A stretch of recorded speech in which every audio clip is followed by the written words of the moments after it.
Muito obrigado, Maria Helena Passos. Eu gostaria de... A Maria Helena fala da perspectiva da volta, da perspectiva, né? Da perspectiva, eu gostaria de te ouvir comentar a respeito disso, João. Olha, eu acho que a gente começou o programa dizendo que vale a subversão da vida. A Maria Helena agora diz que vale a capacidade de dar informação com liberdade.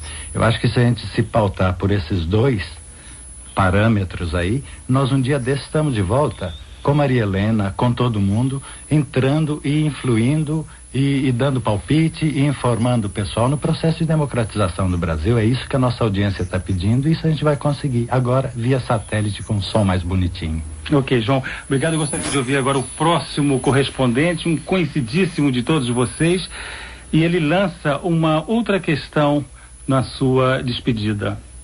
Boa noite, ouvintes da Rádio Nederland. Como vocês sabem, a Rádio Nederland vai desativar neste fim de semana suas ondas curtas em português e francês, justamente os dois serviços nos quais colaboram. Deixaremos, portanto, de nos encontrarmos no seu rádio. O fim gradativo das ondas curtas é mais ou menos como o do Telex. As curtas são substituídas pelos satélites, como o Telex foi engolido pelo fax. No fundo, é o curso normal do progresso. Resta outro ponto. Será que, ao se reconverter para o satélite, a Rádio Nederland vai continuar a falar em português? Dados os investimentos holandeses no Brasil e o passado holandês no Nordeste, onde ficaram muitas lembranças em Nassau, poderíamos acreditar que sim, apesar de vivermos num período em que se prefere cortar custos do que investir no prestígio. Foi no Ecológico Estúdio da Rádio Nederland, de onde se pode ver grama verde, árvores e coelhos, que previ, num programa de Jacob Orenstein, o fim das rádios de ondas curtas. Estávamos ainda em 1979. Sem ser Júlio Verne, achei que o futuro estava mais para as televisões internacionais. Em lugar do som, os países iriam investir em transmissões de televisão por satélite, como a televisão portuguesa, vista pelos imigrantes portugueses espalhados por todo o mundo. Acertei pela metade, porque haverá a fase intermediária das ondas microcurtas por satélites, que exigem rádios capazes de captar diretamente o som dos satélites. Isso logo acontecerá. Acostumado a colaborar com diversos órgãos de informação, sonoros ou escritos, sei que, vez ou outra, acaba uma colaboração. Entretanto, com a Rádio Nederland, durou bastante, e era uma das mais antigas. Durou por volta de 15 anos, com períodos nos quais cheguei a trabalhar aí em Hilversum com a equipe brasileira.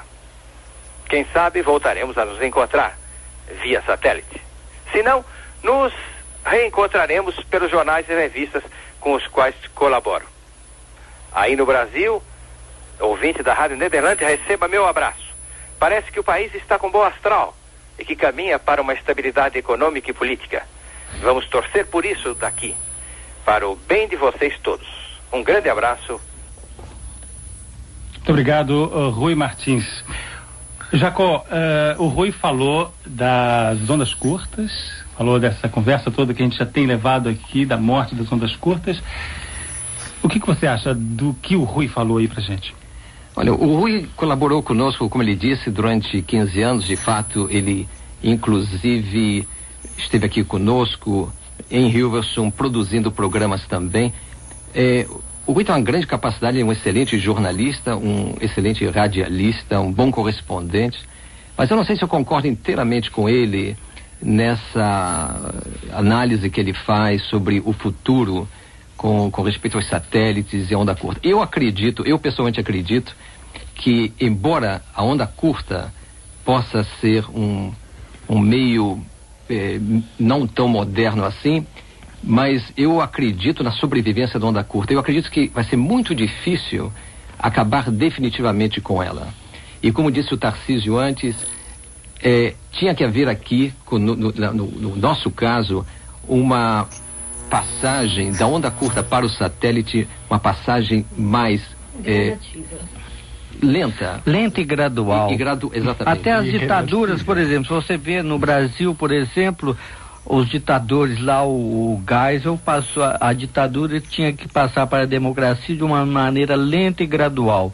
No Chile nós tivemos lentíssimo e gradual, muito gradual, porque até o Pinochet continua, e as coisas são graduais. Pois é, Jacó. Mas, exatamente. Desculpa.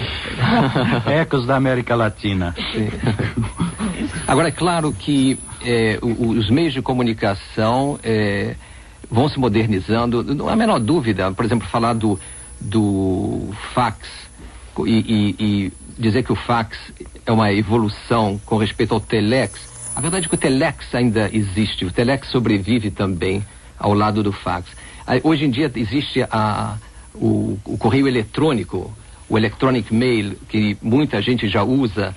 Enfim, existem muitos meios. Agora, com respeito ao Brasil, o Brasil é um país tão grande que dentro do próprio Brasil são as emissoras de ondas curtas que têm condições de se comunicar com os ouvintes nos 4 quadrantes do país.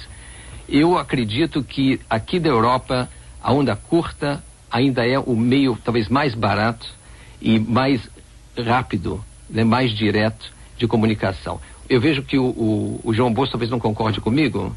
Ou você concorda comigo? Concordo plenamente, absolutamente. Basta ver o que vai acontecer aqui dia 25.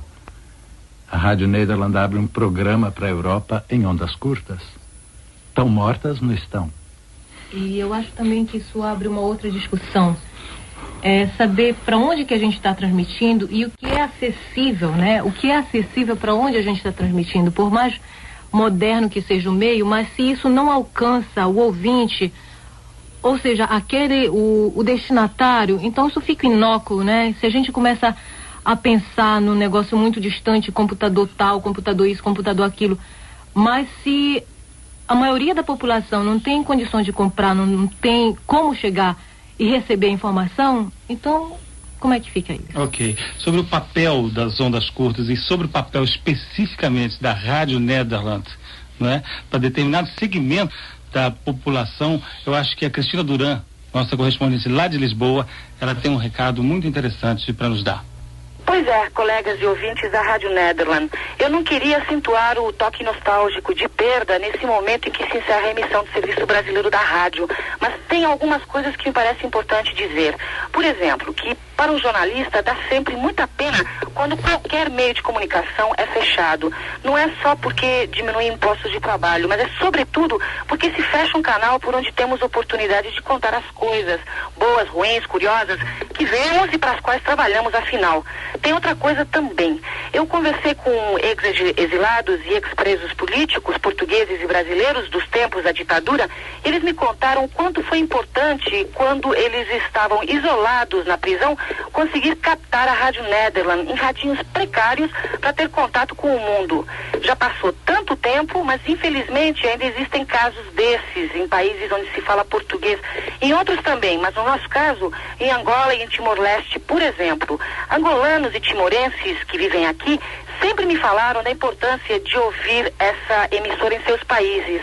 Por tudo isso, acho muito triste o fechamento do Serviço Brasileiro da Rádio Nederland. E é uma pena também, porque é uma perda para a língua portuguesa e por não podermos estar mais juntos. Mas, até a vista. Cristina Duran, de Lisboa.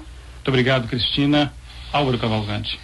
Eu acho que vale a pena reagir. Eu acho que a Cristina nos lembrou muita coisa muito importante que a gente, digamos assim, esquece um pouco ou fica um pouco atrás na memória em virtude da luta atual que era para continuar de uma ou de outra maneira a transmitir a língua portuguesa para o Brasil.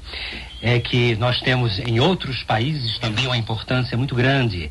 No Timor-Leste, por exemplo, nós chegamos certa vez a sermos testemunhas de como a imprensa internacional nos procurava, porque através de correio, digamos, não muito normal, seguindo trâmites e caminhos que levavam às vezes meses, chegavam cartas do Timor-Leste, de pessoas que estavam na resistência, para a Rádio Nederland, dizendo que continua a nos ouvir nas montanhas. Sinal de que eles existiam. E um jornal como o Guardian nos telefona certa vez e pergunta: é verdade que vocês têm esse tipo de programa, esse tipo de coisa? Então confere que eles existem, porque eles comunicam à imprensa portuguesa que ouvem vocês. Portanto, em dado momento foi muito importante para o povo do Timor-Leste nossas transmissões em língua portuguesa, como foi também testemunho dado agora por jornalistas portugueses através da Cristina Duran, durante um certo período em que havia também uma história ligada à censura no próprio Portugal. E isso nos dá muito contentamento e muita felicidade se olhamos então para o passado. Muito obrigado, Álvaro. Sobre o passado, falou muito bem o Álvaro agora, mas o Jaime Brenner, lá de São Paulo, ele nos fala sobre um presente do Brasil agora, Brasil que está em meio a uma campanha eleitoral.